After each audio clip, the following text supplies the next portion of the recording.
इससे पहले कि हम आज के वचन में चलें, आइए हम सब एक बार सरों को झुकाएंगे और प्रार्थना में चलेंगे।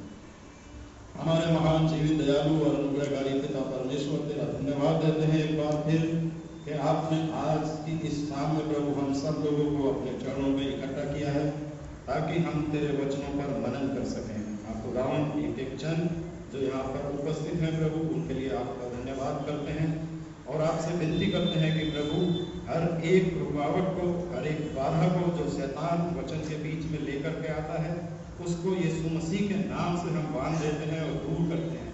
और प्रभु विनती करते हैं कि हर एक को प्रभु आप सुनने वाला कान और समझने वाला मन दे प्रभु, ताकि तेरा वचन जो यहाँ पर बोया जाता है प्रभु हम सब के लिए प्रभु वो फलदायक साबित हो सके। हाँ खुदावन एक एक जीवन को, एक एक शख्स को प्रभु आपके हाथों में सौंपते हैं और थोड़े से समय में प्रभु आप अपने वचन के द्वारा हमसे जो बातें करना चाहते हैं वो प्रभु अपनी पवित्र आत्मा की अगुवाई से होने दे कि हम तक पहुँचने पाए। अपने आप को और प्रभु यहाँ पर उपस्थित एक एक जन को आपके हाथों में सौंपते हुए इस विनती को अपने उद्धार करता हूँ यीशु के नाम से मांगते हैं, सुने और कबूल करें। आमीन। आज जो पाठ आपके सामने पढ़ा गया है वो यूहन्ना की इंजील से पढ़ा गया है और 10वें अध्याय में, और इसका जैसे कि आपने देखा कि इसका जो थीम है वो है अच्छा चरवाहा। तो अच्छा चरवाहा ये 10वें अध्याय में यूहन्ना की इंजील में से हमारे सामने अभी पढ़ा गया भाई गुलजार के द्वारा। लेकिन अगर इससे पहले के अध्याय पे हम थोड़ा सा पीछे जाके देखें तो वहाँ हम देखते हैं कि यीशु मसीह ने एक जन के अंधे व्यक्ति को आंखें दी, और आंखें देने के कारण क्या हुआ कि जो इस्राएल के अगुए थे और जो शिक्षक थे वहाँ के और जो धर्म के ठेकेदार थे वो उसकी जांच पड़ताल करते हैं और उसका विरोध करते हैं और उसको आराधनालय से बाहर निकाल देते हैं। तो उसके बाद में यीशु जब उस अंधे से मिलता है तो उनकी बातचीत होती है। तो उसी संदर्भ में वहाँ पे वो अंधा भी मौजूद है, यीशु मसीह के शिष्य भी मौजूद हैं और फरीसी हैं और अगुए हैं और बहुत सारी भीड़ है जो वहाँ पे मौजूद है। और इस सारे परिप्रेक्ष्य में जो घटना पीछे घटी है यीशु मसीह उनको जवाब देते हैं। और जब यीशु मसीह उन सब लोगों को जवाब देते हैं तो वो जवाब क्या दे रहे हैं कि अच्छा चरवाहा मैं हूँ। तो अच्छा चरवाहा मैं हूँ, वो इस बात की बात जब उनको बताते हैं तो उनके दिमाग में, क्योंकि वो सब इस्राएली लोग हैं, यहूदी हैं, तो चरवाहे की एक जो भूमिका है वो उनके दिमाग में पहले से बैठी हुई है। वो चरवाहे के बारे में अच्छे तरीके से जानते हैं। अगर वो पुराने नियम से देखें कि अब्राहम, इसहाक और याकूब वो सब चरवाहे थे, उनके बाद में मूसा और दाऊद को भी हम देखते हैं तो वो एक चरवाहे के रूप में हमें नजर आते हैं। तो यहाँ पे इस्राएली लोग अच्छे तरीके से जानते थे कि चरवाहा, अच्छा चरवाहा कौन है। और जब यीशु मसीह यहाँ पर कहते हैं कि अच्छा चरवाहा मैं हूँ तो उनके दिमाग में ये सारी बातें ताज़ा हो जाती हैं। लेकिन अगर हम देखें चरवाहे के बारे में तो चरवाहे का क्या काम होता है। हमारे यहाँ पर ऐसे बहुत से बुजुर्ग हैं, आप ज़्यादातर नहीं रहे, कुछ हैं जिन्होंने अपने उम्र में मतलब इन सब कामों को किया है, एक चरवाहे की भूमिका निभाई है। भेड़ बकरियों को चराने वाले को उस समय वहाँ पे एक चरवाहे के रूप में देखा जाता था। तो चरवाहे का क्या काम होता था कि हर मौसम में उसे अपनी भेड़ बकरियों के साथ जंगल में उनकी सुरक्षा के लिए, उनकी हिफाजत के लिए रहना पड़ता है।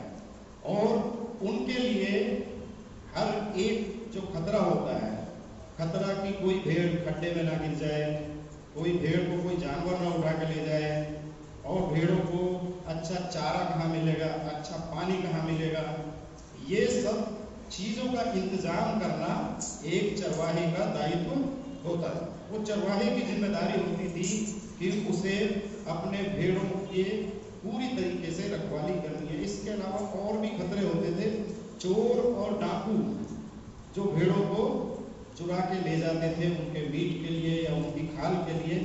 तो एक चरवाहे को हर परिस्थिति में अपनी भेड़ों के लिए जिम्मेदार होना पड़ता था कि उसकी जिम्मेदारी है हर भेड़ को अच्छा भोजन, सुरक्षा प्रदान करना और उनकी रखवाली करना। तो यहाँ पे ये चरवाहे का रूप उनके निगाह में पहले से था। जो लोग वहाँ पे जिनको यीशु मसीह यहाँ पर जवाब दे रहे हैं, और जवाब क्या देते हैं वो कि अच्छा चरवाहा मैं हूँ। और अगर हम देखते हैं जब दाऊद को, तो हमें दाऊद नजर आता है एक अच्छे चरवाहे के रूप में, क्योंकि वो अपने पिता की भेड़ बकरियों की रखवाली किया करता था। और भजन संहिता 23:1 में भी वो लिखता है कि यहोवा मेरा चरवाहा है और मुझे कुछ घटी ना होगी। और जब आगे हम देखते हैं तो भजन संहिता 77:20 में भी वो कहता है कि तूने मूसा और हारून के द्वारा अपनी प्रजा इस्राएल की चरवाही की।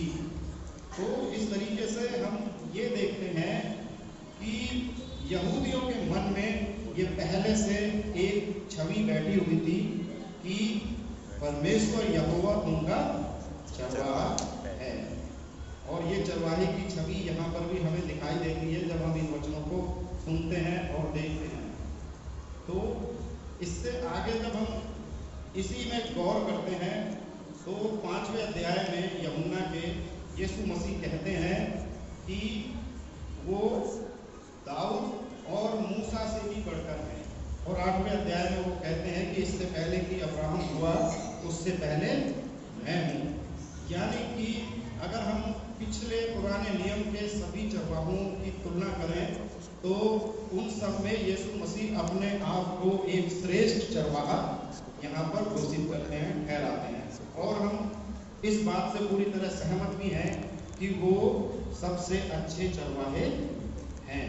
तो यीशु मसीह यहाँ पर हमें नजर आते हैं एक अच्छे चरवाहे के रूप में। और अगर हम थोड़ा सा आगे चलते हैं, नए नियम में देखते हैं तो मत्ती 9:36 में लिखा हुआ है कि जब उसने भीड़ को देखा, किसने? यीशु मसीह ने जब भीड़ को देखा तो उन पर तरस आया, क्योंकि वो उन भेड़ों के समान थे जो भटक गई थी और जिनका कोई चरवाहा ना हो। तो वो यहाँ पर इस बात को सिद्ध करते हैं कि वो एक चरवाहे हैं। जो नए नियम के अंदर भी ये बात साबित होती है। और लूका 12:32 में वो कहते हैं कि हे छोटे झुंड मत डर। यानी कि जब यीशु मसीह अपने आप को चरवाहे के रूप में रखते हैं तो जितने लोग जो उसके वचन को सुन रहे हैं, जो इस्राएल के यहूदी हैं, वो सब कहाँ पे आ जाते हैं? भेड़ों के रूप में। तो भेड़ों के रूप में। और वो कहता है कि क्योंकि तुम भटकी हुई भेड़ की मानी थे, लेकिन अब अपने चरवाहे के पास आ गए हो। पतरस, पहला पतरस 2:25 कोई भाई पढ़ सकता है तो पढ़ दे, और माइक लेके पढ़ दे भाई, ऐसे बैठे हुए हैं।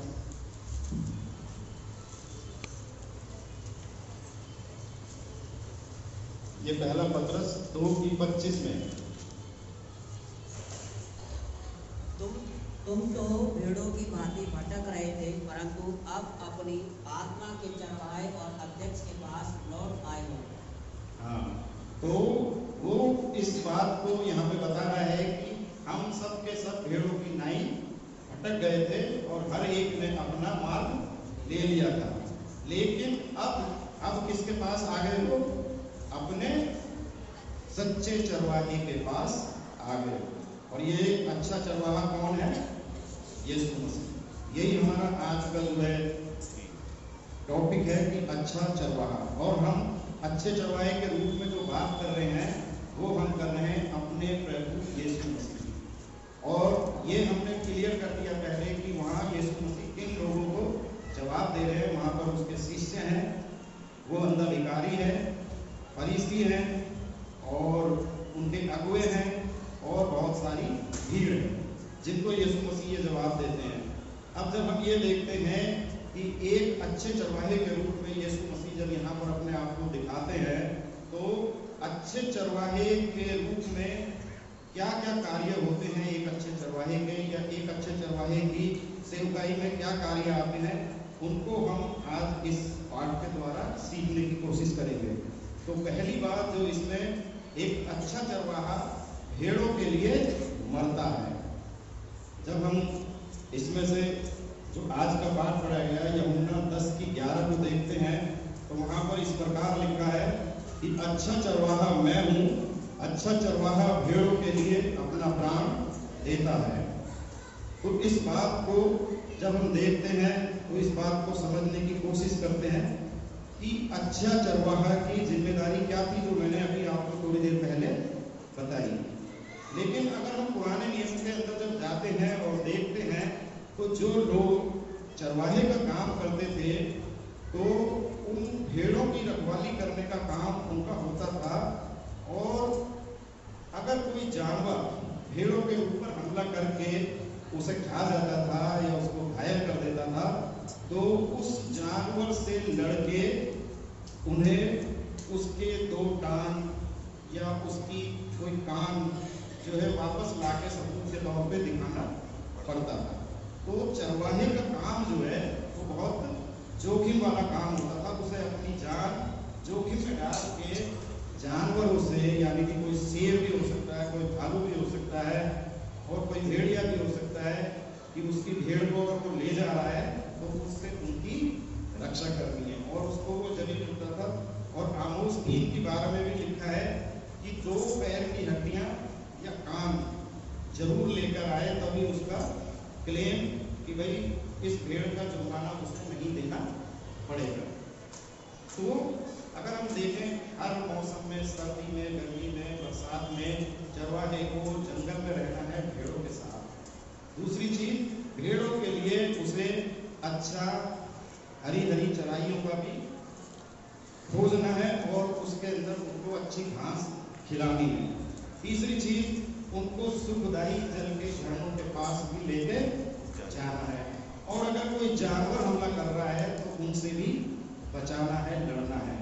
तो ये काम इतना आसान नहीं होता था चरवाहे का, उसे अपनी जान भी जोखिम में डालनी पड़ती थी।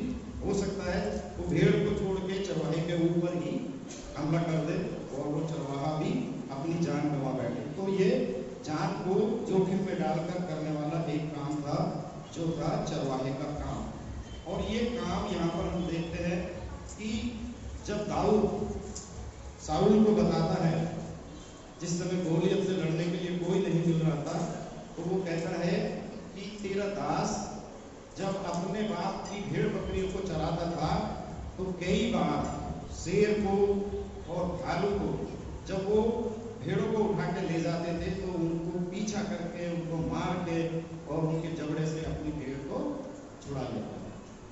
तो हम ये देखते हैं कि चरवाहे के काम के अंदर बहुत जोखिम था। और ये जोखिम दाऊद के जो ये बातें हम जब गौर करते हैं तो हमें पता चलती है। लेकिन जब यीशु मसीह इस बात को कहते हैं कि अच्छा चरवाहा मैं हूँ, तो वो इस बात को सिद्ध भी करते हैं। वो अच्छा चरवाहा है और उसकी भेड़ें कौन है? हम सब उसकी भेड़ें हैं। तो यीशु भी अपनी भेड़ों के लिए मरा। एक चरवाहे के रूप में उसने अपनी जान की बाजी हमारे लिए लगाई है। कल हमने गुड फ्राइडे मनाया, तो हमने इन सब चीजों को बहुत बारीकी से सुना और समझा कि किस प्रकार यीशु हमारे पापों के लिए मारा गया, क्रूस पर उसने अपनी जान दे दी। तो लेकिन यीशु अपनी भेड़ों के लिए मरा। पर जब हम इसी किताब में यूहन्ना की 10:18 देखते हैं, तो इसमें यह भी कहता है कि कोई उसे मुझसे छीनता नहीं, वरन मैं उसे आप ही देता हूँ। मुझे उसके देने का भी अधिकार है और उसे फिर ले लेने का भी अधिकार है। यह आज्ञा मुझे मेरे पिता से मिली है। यानी कि जो उसने अपनी जान दी है, उसको जान देने का अधिकार है और जान को ले लेने का भी अधिकार है। तो अपनी भेड़ों के लिए जान क्यों दे रहा है? अपनी भेड़ों के लिए क्यों जान देता है यीशु मसीह? इसको अगर भेड़ों का रखवाला उनसे दूर हो जाए, भेड़ों का रखवाला उनसे दूर हो जाएगा तो भेड़ों की तो कोई रखवाली करने वाला नहीं बचा, भेड़ें तो फिर भटकेगी।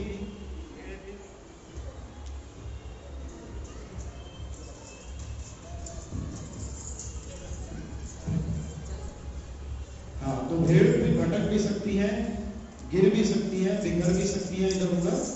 तो भेड़ों के लिए जब यीशु मसीह ने अपनी जान दी, जान जरूर दी, लेकिन हम जब इस आयत पे गौर करते हैं कि कोई उससे छीनता नहीं है, यानी कि जो यीशु मसीह की जान है उससे कोई छीन नहीं सकता, बल्कि वो अपनी मर्जी से इसे देता है। और मर्जी से उसने दी वो अपनी जान। और फिर क्या हुआ कि अपनी जान देने के बाद वो तीसरे दिन जी भी उठा। तीसरे दिन जी उठा इसलिए ताकि वो भेड़ें बिखर न जाए, भटक न जाए, उनको एक रखना है, उनको आगे बढ़ाना है। इसलिए हम देखते हैं कि यीशु मसीह तीसरे दिन मुर्दों में से जी उठे।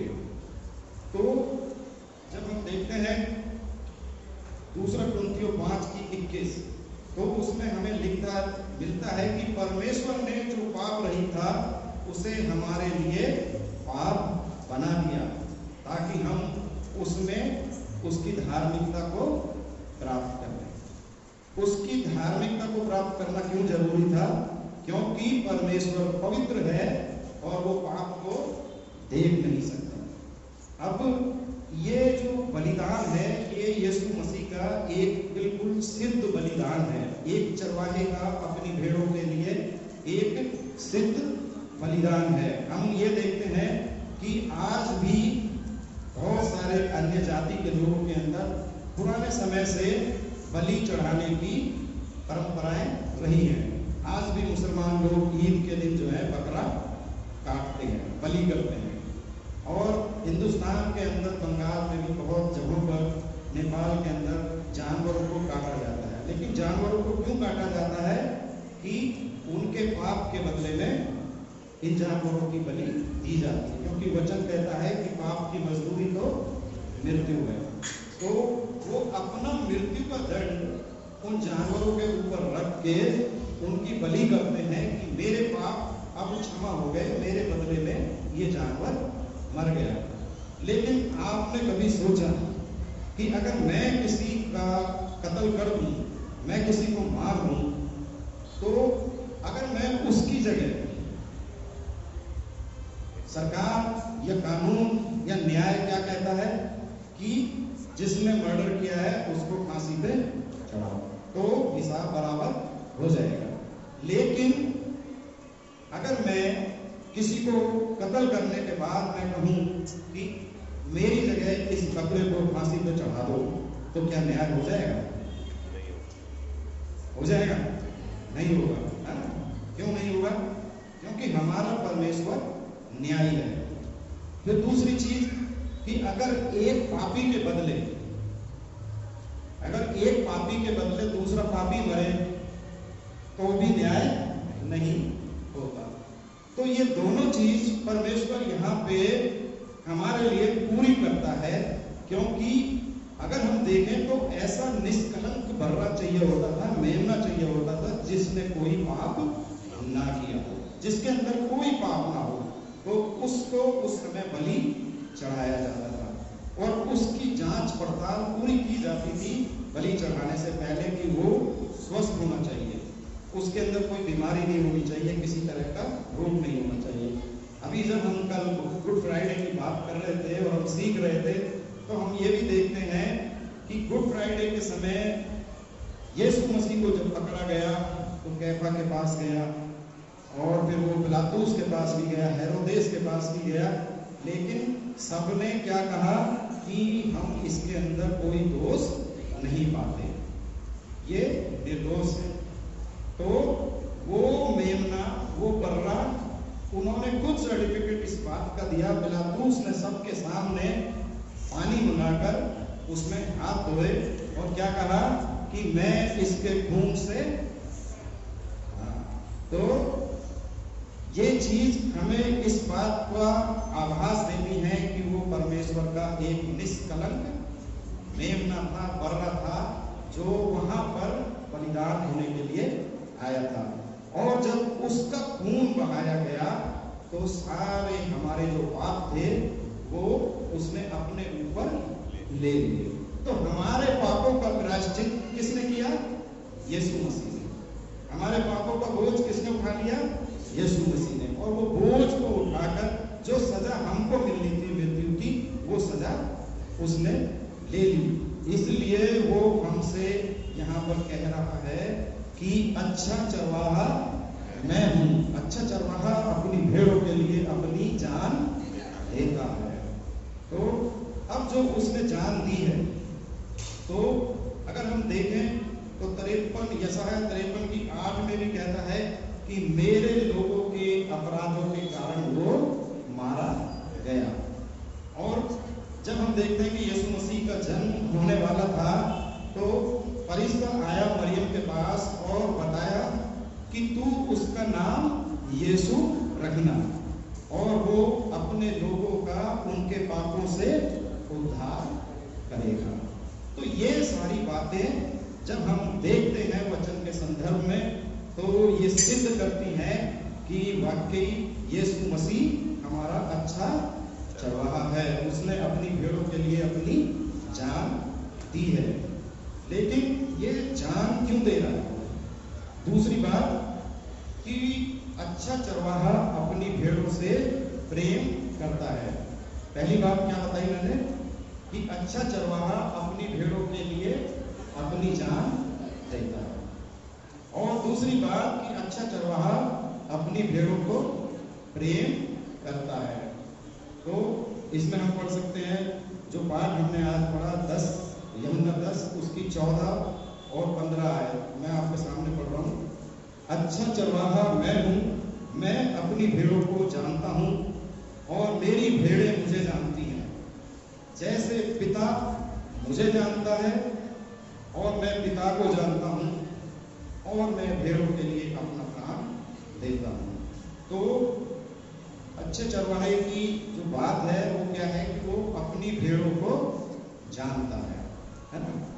जब भेड़ या हम आपस में देखेंगे, अगर हम किसी व्यक्ति को जानना चाहते हैं तो हम उसके साथ बातचीत करेंगे, उसके साथ समय बिताएंगे, तब हमें उस व्यक्ति के बारे में, उसके स्वभाव के बारे में पता चलेगा कि, और जिससे हम प्रेम करते हैं उसके साथ हम समय बिताते हैं। तो ये सिद्ध करने के लिए कई बार क्या होता है कि ऐसा देखने में आता है कि मैं अगर किसी आदमी को पसंद नहीं करता, मैं उसे जानता नहीं हूँ, मगर मुझे ऐसा लगता है कि यार ये कुछ अलग आदमी है, इसके साथ मेरी बनेगी, है ना, इसके विचार कुछ अलग हो सकते हैं। तो हम एक छवि बना लेते हैं अपने आप ही उस व्यक्ति की अपने मन में कि भाई ये ठीक आदमी है, इससे अलग ही रहो तो अच्छा रहेगा, है ना। लेकिन कई बार वो वहम हमारा टूट जाता है जब हम उस व्यक्ति से मिलते हैं और उससे बातचीत करते हैं, उसके साथ समय बिताते हैं, तो हमें लगता है कि भाई हम तो इसकी जो है बहुत गलत छवि अपने दिमाग में बना के बैठे थे, है ना। कई बार ऐसा आप लोगों के साथ हुआ भी होगा। तो ये चीजें यहाँ पे वो कहता है कि वो अपनी भेड़ों से प्रेम करता है, ठीक है। तो और जिसे हम जानते हैं उससे प्रेम करते हैं। तो यीशु मसीह अपनी भेड़ों को जानता है और अपनी भेड़ों से वो प्रेम करता है, और अपने प्रेम की अभिव्यक्ति भी वो कर रहा है। अभिव्यक्ति किस प्रकार कर रहा है? अपनी जान को सलीब के ऊपर देकर। तो जब हम देखते हैं कि वो अपने प्रेम की अभिव्यक्ति कैसे करता है, तो हम इसमें देखते हैं यूहन्ना 10:3 में लिखा हुआ है कि वो अपनी भेड़ों को बुलाता है। जो उसकी भेड़ें हैं उनसे वो प्रेम करता है और उनको वो बुलाता है। तो बुलाता है, क्या लिखा है उसके अंदर 3री आयत में, उसके लिए द्वारपाल द्वार खोल देता है और भेड़ें उसका शब्द सुनती हैं, और वो अपनी भेड़ों को नाम ले लेकर बुलाता है और बाहर ले जाता है। तो जिनको वो जानता है उनको नाम ले लेकर के बुलाता है। हम गीत गाते ना, एक यीशु बुला रहा, यीशु बुला रहा, तेरा नाम ले लेकर यीशु बुला रहा। तो यीशु की जो भेड़ें हैं उनको वो नाम ले लेकर अपने पास बुलाता है। किस लिए बुलाता है? क्योंकि वो उनसे प्रेम करता है ना। क्योंकि 3:16 में लिखा है इसी में कि परमेश्वर ने जगत से ऐसा प्रेम किया कि उसने अपना इकलौता बेटा दे दिया, ताकि जो कोई उसके ऊपर विश्वास करे वो नाश ना हो परंतु अनंत जीवन पाए। तो इस आयत के अंदर उसका वो प्रेम हमें दिखाई देता है। वो हमसे प्रेम करता है और परमेश्वर क्या है? प्रेम है। और उसने हमें इतना प्रेम किया है कि कोई भला मनुष्य या कोई धर्मी मनुष्य के लिए भी कोई अपनी जान देना नहीं चाहेगा, लेकिन उसने हम पापियों के लिए अपनी जान दी, और वो भी बिल्कुल सही समय पर। तो हमने देखा कि परमेश्वर जो है हमसे प्रेम करता है और वो अपनी भेड़ों को बुलाता है। जब इसी में हम देखते हैं उसके प्रेम का, तो दूसरी बात हमें दिखाई देती है कि अच्छा चरवाहा यह कहता है द्वार मैं हूं, है ना। 10 बाब की 7 आयत में तब यीशु ने उनसे फिर कहा, मैं तुमसे सच सच कहता हूं, भेड़ों का द्वार मैं हूं, भेड़ों का द्वार मैं हूं। क्योंकि भेड़ें हम देखते हैं कि एक बाड़े के अंदर रहती हैं और उस बाड़े के अंदर आने और जाने के लिए एक द्वार है, और वो द्वार कौन सा है? यीशु मसीह, जो उस द्वार से अंदर होकर जाएगा। क्योंकि अगर हम यूहन्ना 14 की 6 देखते हैं तो वहां पे लिखा हुआ है कि मार्ग, सत्य और जीवन मैं ही हूं, है ना। कि मार्ग और सत्य और जीवन कौन है? यीशु मसीह। और यहाँ पे क्या कह रहा है कि भेड़ों का द्वार मैं हूं। तो भेड़े जो हैं वो बाड़े के अंदर बंधी हुई हैं, और चरवाहे का काम है कि वो उस भेड़ों को वहां से खोलकर दरवाजे से बाहर लेकर जाए और उनको हरी हरी चराइयों में और सुखदायी जल के झरनों के पास जो उनकी जरूरत की चीजें हैं उनको मुहैया कराता है। ये हम यहाँ पे जो चरवाहे की बात कर रहे हैं वो कौन है? यीशु मसीह। हम यीशु मसीह ही जो है उन लोगों को जवाब दे रहे हैं, क्योंकि यीशु मसीह ने उन लोगों से कहा कि अच्छा चरवाहा मैं हूं। और अच्छा चरवाहा क्यों है, वो ये बातें यहाँ पर क्लियर कर रहा है उन लोगों को, ताकि उनका सारा ऑब्जेक्शन और विरोध जो उन्होंने अंधे व्यक्ति को आराधनालय से निकालने, अंधे व्यक्ति के साथ यीशु ने भलाई की या बुराई की? भलाई की ना। एक अंधा व्यक्ति अगर दृष्टि पा जाता है, वो चंगा हो जाता है। अब हमारे यहाँ एक बहन आती है, उसके 3 बच्चे नेत्रहीन हैं। अगर वो यहाँ पर यीशु के नाम से वो बच्चे चंगे हो जाते हैं, देखने लगे, तो क्या हम उन्हें चर्च से बाहर निकाल देंगे? निकाल देंगे? नहीं, है ना। लेकिन यहाँ ऐसे लोग हैं जो हमें दिखाई दिए, जिनको यीशु मसीह जवाब दे रहे हैं कि वो उस चंगाई के काम का विरोध कर रहे हैं। आंखों के सामने इतना बड़ा काम हुआ, लेकिन उसको एक्सेप्ट करना नहीं चाहते। और यीशु मसीह के साथ जो है यहाँ पे उनकी बातचीत चल रही है और यीशु मसीह उन्हें जवाब दे रहे हैं। तो हम ये देख रहे हैं कि वो कहता है कि द्वार मैं हूं। तो यीशु मसीह हर एक भेड़ को जो बंधनों में बंधी हुई है उसको आज आजाद करना चाहते हैं। इसलिए वो कहते हैं, वो अंधेपन की आत्मा से जकड़ा हुआ था, जन्म का अंधा था, और उसको यीशु मसीह ने आजाद कर दिया, उसके बंधन तोड़ दिए। वो उसको लेके बाहर, वो कहता है कि अब मैं देखता हूँ, पहले मैं अंधा था। लेकिन आज भी आत्मिक अंधापन हम लोगों के अंदर पाया जाता है। तो हम वापस से यहीं पर आते हैं कि वो बंधनों से हमें मुक्त करता है, द्वार है और बंधनों से मुक्त करता है। और प्रेरितों 4:12 में लिखा है कि स्वर्ग और पृथ्वी के ऊपर दूसरा कोई नाम नहीं दिया गया जिसके द्वारा हम उद्धार पा सके। वो नाम किसका है? एक ही नाम है, यीशु मसीह का। स्वर्ग का है द्वार यीशु मसीह, अगर हमें स्वर्ग में जाना है, बिना मेरे द्वारा तुम पिता के पास नहीं पहुंच सकते।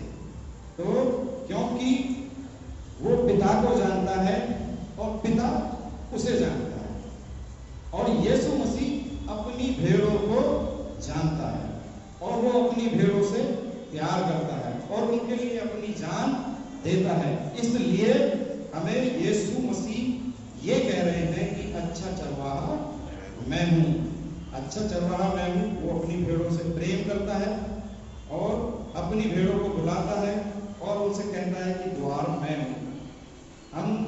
मुझे एक चीज याद आती है कि जब द्वार की बात होती है तो बहुत पहले एक सीरियल हम देखते थे, म्यूजिकल आता था, बूगी बूगी करके। तो उसमें मतलब एक पीछे से ऐसे दरवाजा आता था, उसके अंदर एक शेप बना होता, तो उस व्यक्ति को वही शेप बनाना पड़ता था और जब वो दरवाजा आता था तो उसके अंदर से अगर वो निकल गया तो वो जीत गया, लेकिन अगर उससे टकरा के गिरा तो वो बाहर।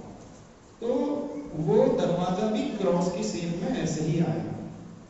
अब अगर हमने अपनी क्रूस उठा रखी है और उस सही शेप में है, तभी हम उसके अंदर दाखिल हो पाए। और एक बार उसके अंदर दाखिल हो गए, उस चरागाह के अंदर अगर हम पहुंच गए, तो फिर हमें कोई चिंता करने की बिल्कुल जरूरत नहीं है, क्योंकि वहां हमारा चरवाहा कौन है? यीशु मसीह। फिर ना हमें वहां किसी चोरी का डर, ना किसी खड्डे में गिरने का डर, ना किसी दरार में, पहाड़ की दरार में फंसने का डर, ना कोई चोरी का डर। और इसलिए वो ये भी कहता है कि मुझसे पहले जितने आए सब चोर और डाकू थे, और द्वार कौन है? केवल यीशु मसीह। तो इस बात को हम यहाँ पर देखते हैं, इसीलिए वो हमसे बार बार इस बात को यहाँ पे कहता है 10-11 के अंदर कि अच्छा चरवाहा मैं हूँ, अच्छा चरवाहा अपनी भेड़ों के लिए अपनी जान देता है। अगली चीज हम जो देखते हैं वो हमें दिखाई देती है कि वो जो अच्छा चरवाहा है वो अपनी भेड़ों की अगुवाई करता है और उनकी रक्षा करता है। हम ये भजन 23 के गीत को कई बार गाते हैं कि यहोवा चरवाहा मेरा है, तो ये सारी चीजें गीत के रूप में हमने सुनी है। लेकिन अगुवाई करना, जब आपको वो बाड़े से निकाल के बाहर लाता है और हरी हरी चराइयों की तरफ लेके जाता है, तो रास्ते में जितने भी जंगली जानवरों के खतरे होते हैं उनसे बचाने के लिए वो हर समय सतर्क रहता है, चौकस रहता है कि कहीं कोई भेड़ या कोई भालू या कोई शेर आपके ऊपर, भेड़ के ऊपर हमला ना कर दे।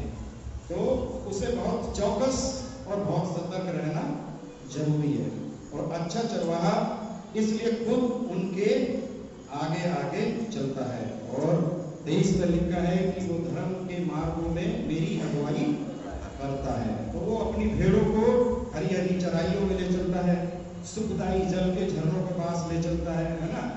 चाहे मृत्यु से भरी तराई में होकर चले तो भी हानि से न डरेंगे, तो वो हानि से नहीं डरेगी वो भेड़ कभी भी, जब उसका चरवाहा उसके आगे आगे उसकी अगुवाई करता हुआ चल रहा है। तो यहाँ पर हम ये देखते हैं कि जो अच्छा चरवाहा है वो अपने भेड़ों की अगुवाई करता है, उनकी रक्षा करता है और उनके आगे आगे चलता है। पुराने नियम में जब हम देखते हैं तो हम पाते हैं कि यहोशू जब प्रतिज्ञा किए हुए देश में दाखिल होने को था, तो उसको ये लग रहा था कि भाई आगे मैं कैसे संभाल पाऊंगा, लेकिन वो उसको जवाब क्या मिला कि इधर उधर मत ताक, है ना, तेरे आगे आगे चलने वाला तेरा परमेश्वर यहोवा है, ना तो मैं तुझे छोड़ूंगा ना त्यागूंगा। तो वो उसके आगे आगे चला, है ना। और हम गाना में गाते हैं कि मैं तेरे आगे आप चलूंगा। तो ये सारी चीजें हम यहाँ पर देखते हैं कि ये सब यीशु मसीह के अंदर यहाँ हमें दिखाई देती हैं। और जब वो ये कहता है कि भेड़ों की अगुवाई करता है, उनकी रक्षा करता है, तो वो इस बात की घोषणा करता है कि हमारा महान चरवाहा कौन है? यीशु मसीह। वो महान चरवाहा क्यों है? क्योंकि वो हर एक खतरे को जो रास्ते में आता है उस खतरे को रोकता है, उससे हमें बचाता है और हमारे लिए एक मार्ग बनाता है ना। वो कुचला गया है ना, यहुन्ना और यशाया 53 में लिखा है, और उसको हमने परमेश्वर का मारा कूटा और दुर्दशा में पड़ा देखा। मतलब उसका इतना बुरा रूप था कि हम उसे देख भी नहीं सकते थे। उसने हमारे लिए, जब आप देखते हैं कि जब सड़क बनाई जाती है कोई भी, तो उसके ऊपर कितने रोड़े पत्थर कूटे जाते हैं, है ना। फिर उसके ऊपर बुलडोजर चलाया जाता है, तारकोल डाला जाता है, तब कहीं जाके वो सड़क तैयार होती है। और वो तुम्हारी अगुवाई जिस रास्ते में कर रहा है, वो रास्ता भी उसने खुद अपने आप को कोड़े खाकर, कांटों का ताज पहनकर, कील और झुकवा करके तैयार किया है। उसकी जो पीठ थी वो बिल्कुल लहूलुहान और छलनी हो चुकी थी कोड़ों से, और उस कोड़ों के द्वारा वो रास्ता उसने हमारे लिए तैयार किया है। और हमारे लिए वो क्या है, एक राजमार्ग है जिस पर हमें चलना है, जिसमें वो हमारी अगुवाई करता है। हम देखेंगे इसमें यहेजकेल 34:14 से 16 कि वो भेड़ों की अगुवाई करता है। तो मैं पढ़ देता हूँ आपके सामने। यहाँ पर इस प्रकार लिखा है, मैं उन्हें अच्छी चराई में चराऊंगा और इस्राएल के ऊंचे ऊंचे पहाड़ों पर उनको चराई मिलेगी। वहां वे अच्छी हरियाली में बैठा करेंगी और इस्राएल के पहाड़ों पर उत्तम से उत्तम चराई चरेंगी। मैं आप ही अपनी भेड़ों बकरियों का चरवाहा हूँगा और मैं आप ही उन्हें बैठाऊंगा। परमेश्वर यहोवा की यही वाणी है। और आगे क्या कहते हैं कि मैं खोई हुई को ढूंढूंगा और निकाली हुई को लौटा लाऊंगा, और घायल के घाव बांधूंगा और बीमार को बलवान करूंगा, और जो मोटी और बलवंत हैं उन्हें मैं नष्ट करूंगा। मैं उनकी चरवाही न्याय से करूंगा। ये वचन जो है यहाँ पर हमारे सामने है कि महान चरवाहा किस प्रकार हमारी अगुवाई करता है, हमारे लिए चरागाह ढूंढता है, हमारे लिए पानी का इंतजाम करता है, हमारा मार्गदर्शन करता है, और फिर क्या होता है कि उसकी भेड़ें उसके पीछे पीछे चलती हैं। जब इतनी सारी चीजें चरवाहा भेड़ों के लिए उपलब्ध कराएगा तो कौन सी भेड़ अपने चरवाहे के पीछे नहीं चलेगी? कौन सी भेड़ अपने चरवाहे के पीछे नहीं चलेगी? लेकिन जहां जो ये भोजन उपलब्ध करा रहा है वो भोजन क्या है? क्या है वो भोजन?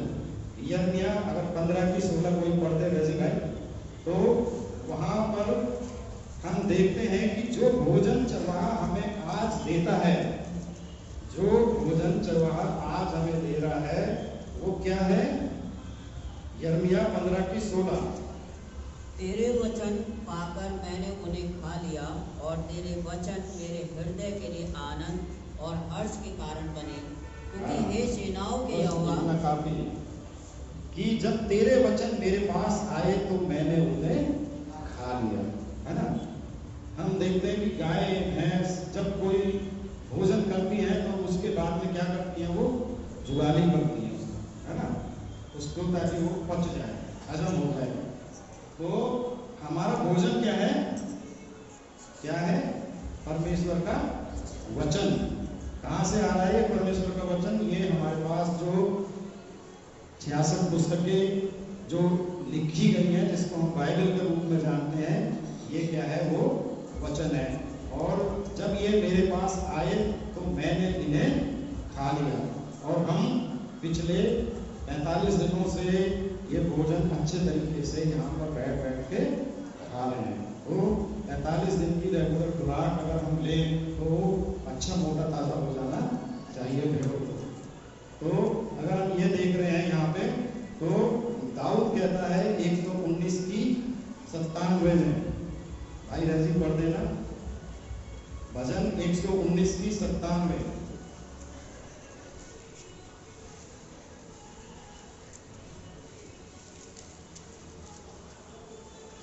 आहा, मैं तेरी व्यवस्था से कितनी प्रीति रखता हूँ, दिन भर मेरा ध्यान उसी पर लगा रहता है। हाँ, मैं तेरी व्यवस्था से कितनी प्रीति रखता हूँ, यानी कि मैं तेरे वचन से कितना प्यार करता हूँ। दिन भर मेरा ध्यान वचन पर ही लगा रहता है। ये कौन कह रहा है? दाऊद, पुराने नियम का एक महान चरवाहा, है ना। और उसने ये चीजें हमारे लिए लिख कर रख दी। और यिर्मयाह कहता है कि जब तेरे वचन मेरे पास आए तो मैंने उन्हें खा लिया। और हम यहाँ पे जब इस वचन को हम जितना पढ़ेंगे तो वो तीमुथियुस की पत्री में कहता है कि वचन जो है हमें सुधारने के लिए, समझाने के लिए और उद्धार प्राप्त करने के लिए बुद्धिमान बना सकता है। तो वचन को हमें जानना और उसको खाना बहुत जरूरी है। और इसी में वो अपने प्रेम को प्रकट कर रहा है इन सब बातों के द्वारा, जो चीजें वो उपलब्ध कराता है। और अगर हम आगे चल के देखते हैं कि वो अपनी भेड़ों को जानता है। हम पढ़ते हैं इसके अंदर से तो 10वें बाब में 11 से 15 के बीच यहाँ पे इस प्रकार लिखा हुआ है कि अच्छा चरवाहा मैं हूँ, अच्छा चरवाहा भेड़ों के लिए अपना प्राण देता है। मजदूर जो ना चरवाहा है और ना भेड़ों का मालिक, भेड़िए को आते देख भेड़ों को छोड़कर भाग जाता है और भेड़िया उन्हें पकड़ता और तितर-बितर कर देता है। वो इसलिए भाग जाता है कि वो मजदूर है और उसको भेड़ों की चिंता नहीं। अच्छा चरवाहा मैं हूँ, मैं अपनी भेड़ों को जानता हूँ और मेरी भेड़ें मुझे जानती हैं। यहाँ पे इस बात को वो बहुत अच्छे तरीके से हमें बता रहा है कि अच्छा चरवाहा कौन है? जो भेड़ों के लिए अपनी जान देता है ना, जो भेड़ों के लिए मरता है, भेड़ों से प्यार करता है और अपनी भेड़ों को नाम से बुलाता है। और क्या करता है? भेड़ों का क्या है? वो द्वार है, द्वार से उन्हें लेके जाता है अंदर बाहर और उनकी क्या करता है? अगुवाई करता है, उनकी रक्षा करता है। तो इन सब चीजों से हम देखते हैं कि जो चरवाहा है वो अपनी भेड़ों को बहुत अच्छे तरीके से जानता है और जानता है तो इसलिए उसकी भेड़ें उसकी आवाज को पहचानती हैं और उसके पीछे पीछे चलती हैं। अब हम देखते हैं कि अगला पॉइंट जो है हमारा कि अच्छा चरवाहा भेड़ों को एक करता है ना। अच्छा चरवाहा भेड़ों को एक करता है। जब हम इस पाठ को जब गुलजार भाई के द्वारा पढ़ा गया तो इसकी 16वीं आयत में हम देखते हैं तो वहां पे कुछ लिखा हुआ है। इसमें हमें ये पता चलता है कि भेड़शाला जो है वो दो है, दो भेड़शाला है। एक तो इस्राएली राष्ट्र के यहूदी और दूसरे जो लोग हैं वो हैं गैर यहूदी। तो दो भेड़शालाएं हैं। तो इसमें इस प्रकार लिखा है, मेरी और भी भेड़ें हैं जो इस भेड़शाला की नहीं, मुझे उनको भी लाना अवश्य है। वे मेरा शब्द सुनेंगी, तब एक ही झुंड और एक ही चरवाहा होगा। तो एक तो समझ में आ गया कि अब्राहम के द्वारा जो यहूदी कौम को जो इस्राएल के अंदर है परमेश्वर ने चुना अपनी भेड़ें होने के लिए। और यीशु मसीह यहूदियों के पास सबसे पहले आए और उन्होंने उन भेड़ों को नाम से पुकारा और जो उसकी भेड़ें थी वो उसके पीछे दौड़ी।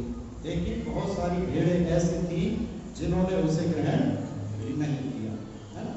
तो जिन्होंने ग्रहण नहीं किया वो उनमें से बहुत सारे यहूदी थे, लेकिन यीशु मसीह आए इसीलिए कि सबसे पहले यहूदियों को एक करें। जिसकी वो बाट जो रहे थे उसका उन्होंने तिरस्कार कर दिया। और जो दूसरे हैं गैर यहूदी, गैर यहूदी कौन है? गैर यहूदी उसके और भी भेड़ें हैं जो इस भेड़शाला की नहीं है। एक और भेड़शाला है जो गैर यहूदी है, उनको हम कहते हैं अन्य जाति। क्या कहते हैं? अन्य जाति। हम सब लोग भी जो है कहां से निकल के आए हैं? अन्य जाति में से निकल के आए हैं।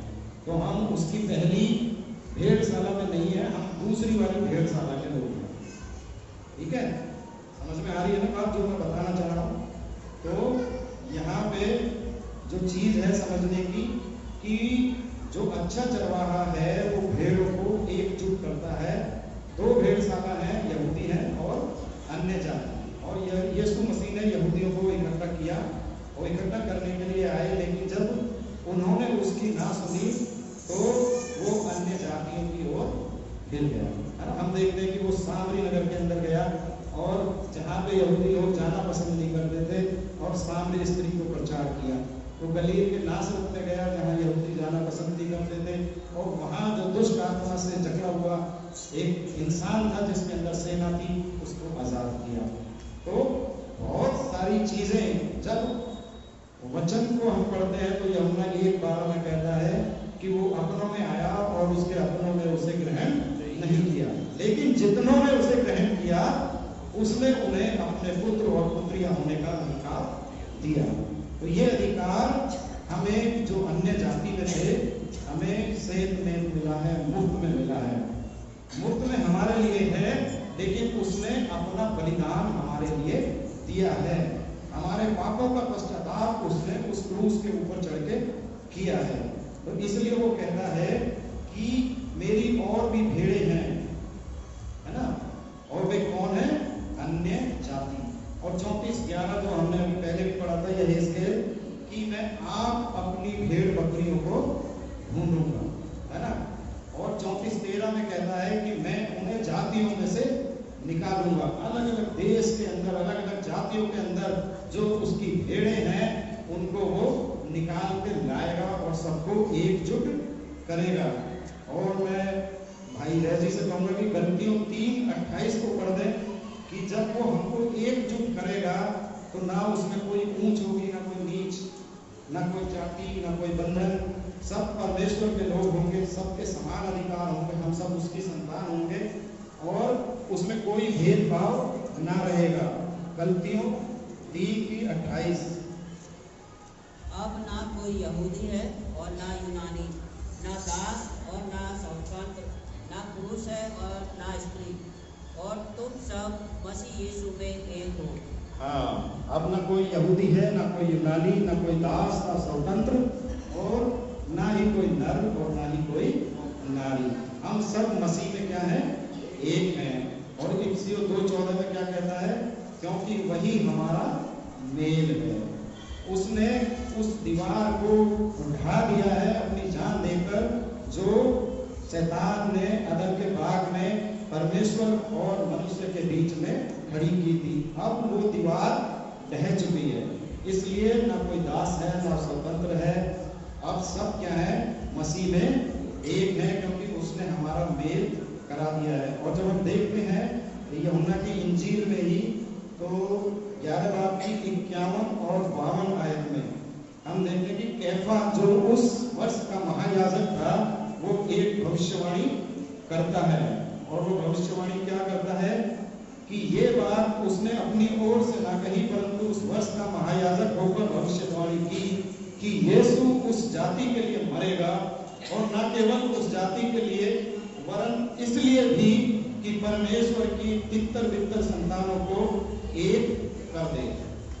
ये भविष्यवाणी की गई थी कैफा के द्वारा, सबको एक करने के लिए। जितनी उसकी संतानें हैं, जितनी उसकी भेड़े हैं, वो उन सबको एक करेगा। और हम देखते हैं कि इस एक करने के लिए एक राष्ट्र बनेगा, एक चरवाहा होगा, और हम कहते हैं कि एक ही गदला और एक ही गड़रिया, यानी कि एक चरागाह होगी और एक ही चरवाहा होगा। भारत में तो हम सुनते हैं कुछ और बात, है ना, एक चुनाव, एक देश की बहुत सारी चीजें हैं, लेकिन उन सब से ऊपर जो है हमारे मसीहा की सरकार चलेगी और 1000 साल तक राज हम भी करेंगे। एक ही गल्ला होगा, एक ही गडरिया होगा, लेकिन कब? जब हम इस लहू में जो यीशु मसीह ने बहाया है, इसमें अपने पापों को धो लेंगे, पश्चाताप को कर लेंगे, तभी हम उसकी भेड़ों की गिनती में शामिल होंगे, क्योंकि हम जब उसमें गीत गाते हैं कि भेड़ों को बकरियों से जुदा करेगा, अलग करेगा, है? बकरियों की गिनती उसमें नहीं होगी, किसकी होगी? भेड़ों की। तो वो हम सबको एक करना चाहता है, अलग अलग भेड़ों को वो ढूंढ रहा है, अलग अलग जाति में से, अलग अलग देश में से, और इसके लिए उसने हमें एक बड़ा महान आदेश दे रखा है। क्या दे रखा है? कि सब जाति के लोगों को जाओ और चेला बनाओ, और उन्हें वो सब बातें जो मैंने तुम्हें सिखाई है मानना सिखाओ। तो ये काम किसका है? यीशु मसीह दोबारा से आके क्या हमारे बीच में उन भेड़ों को ढूंढेंगे, या ये काम हमें सौंप दिया गया है? हमें सौंपा गया ना। एक भेड़ को जो जन्म देता है तो वो भेड़ होती है या चरवाहा? भेड़ को जन्म कौन देता है? भेड़, है ना? भेड़ को जन्म देने का काम किसका है? भेड़ का। और भेड़े कौन है? तो भेड़े कब, मतलब जब ये सब कैसे एक होंगे? जो यीशु मसीह यहाँ पे एक प्रतिज्ञा कर रहे हैं ना कि एक चरवाहा होगा, एकजुट करना वो चाहता है हमें, तो वो भेड़े हम हैं। और जब भेड़े भेड़ों को जनेंगी तभी जो है वो सब भेड़े एकजुट होंगी। तो ये बताने की जरूरत नहीं है कि हमें क्या करना है, क्योंकि पिछले 45 दिन से हम ये सब चीजें बहुत भरपूरी के साथ इतने अच्छे अच्छे वचन, इतने अच्छे अच्छे वक्ताओं के द्वारा यहाँ पर दिए गए हैं कि हमें मतलब डेली आप ये समझ लो कि बिरयानी और कोरमा खाया है वचन का, है ना? और शारीरिक रूप से तो हो सकता है कि वो पचना थोड़ा सा मुश्किल हो गया हो, लेकिन आत्मिक रूप से हम जरूर उसे पचाने की कोशिश करेंगे, क्योंकि हम यहाँ पे जो भी कर रहे हैं। तो अब ये सारी चीजें जब हमारे सामने बिल्कुल क्लियर है, तो जब हम प्रभु के साथ एक मन हो जाते हैं, उसके साथ एक हो जाते हैं, तो हम, वो कहता है कि वो परमेश्वर के साथ एक आत्मा हो जाता है। और जब परमेश्वर मेरे अंदर है तो फिर क्या है? हम एक आत्मा होकर उसकी सेवा कर सकते हैं। अब इसके आखिर की तरफ हम चल रहे हैं, जो आखिर में आयत है ना, कि अच्छे चरवाहे का संसार से क्या संबंध है। ये बातें हम ध्यान रखें कि हम यीशु मसीह यहाँ किसको जवाब दे रहे थे? वो अंधा व्यक्ति था वहां पे, यीशु मसीह के चेले थे, शास्त्री थे, फरीसी थे और धर्म के अगुवे थे, और बहुत सारी भीड़ थी जिनको वो ये बता रहा है कि अच्छा चरवाहा मैं हूं। तो जब ये बात वो कर रहा है तो हम इस बात को देखते हैं जो यूहन्ना 10 की 19 और 20 आयत में लिखी हुई है। वो इस प्रकार लिखा है कि इन बातों के कारण यहूदियों में फिर फूट पड़ी, उनमें से बहुत से कहने लगे उसमें दुष्ट आत्मा है और वो पागल है, उसकी क्यों सुनते हो। मतलब सारा जो हमने अभी पाठ पढ़ लिया, अब उसके निचोड़ में लोग यहाँ पे यीशु मसीह ने इतना समझा दिया, तो क्या कह रहे हैं कि उसके अंदर दुष्ट आत्मा है, वो तो पागल है, उसकी क्यों सुनते हो। आज भी जो लोग आत्मा से भर के यीशु मसीह का काम करते हैं ना, उनके बारे में भी लोगों की यही राय होती है, ये तो पागल है, ये तो जब देखो हालेलुया हालेलुया करता रहता है, फिर पवित्र आत्मा की बात करता है उसकी। तो मसीह के लिए हमें पागल होना पड़ेगा, पागल होना जरूरी है। लेकिन यहाँ ये जो जिस उद्देश्य से इस बात को कह रहे हैं, वहां पे क्या घटना घटी थी? अंधे की आंखें खोली गई, अंधे की आंखें खुली, चंगाई मिली, सबके सामने सबूत है, लेकिन फिर भी विश्वास नहीं कर रहे हैं और उसके ऊपर आरोप लगा रहे हैं कि इसके अंदर क्या है? दुष्ट आत्मा है। अगर आज के समय में भी हम देखें तो यीशु मसीह को लेकर दुनिया आज भी विभाजित है ना? आज भी ऐसे लोग इस दुनिया के अंदर पाए जाते हैं कि जहां पर इस तरीके से परमेश्वर के दास और दासी काम करते हैं, तो उन लोगों को वो इसी नजरिए से देखते हैं कि ये तो पागल है, ये दुष्ट आत्मा से ग्रसित है है ना। तो आज भी ऐसे लोग हैं, लेकिन जब हम इसमें देखते हैं कुछ लोग ऐसे थे वहां पे जो इन बातों को बोल रहे थे और उनके अंदर क्या हो गई, फूट पड़ गई। और दूसरे जो लोग थे वो क्या कहते हैं, 20वीं आयत में, अन्य लोगों ने कहा ये बातें ऐसे मनुष्य की नहीं जिसमें दुष्ट आत्मा हो, क्या दुष्ट आत्मा अंधों की आंखें खोल सकती है। तो ये कुछ समझदार लोग नजर आ रहे हैं, है ना। ये तर्क है इनके पास तर्क है। क्या तर्क है कि भाई दुष्ट आत्मा अपने विरोध में तो काम नहीं करेगी, अपने राज्य को नहीं ढाएगी। तो ये कहते हैं कि दुष्ट आत्मा ऐसे काम नहीं कर सकती। लेकिन अगर हम दोनों को देखें तो एक तो सीधे सीधे उन चीजों को नकार रहे हैं, दूसरे नकार तो रहे हैं लेकिन जरा तर्क दे के नकार रहे हैं, है ना। तो दोनों में से कोई उनमें से स्वर्ग में जाएगा, क्योंकि हमारे सामने एक ही चीज है, या तो यीशु मसीह को प्रभु के रूप में स्वीकार कर ले या अपने पापों में मरे।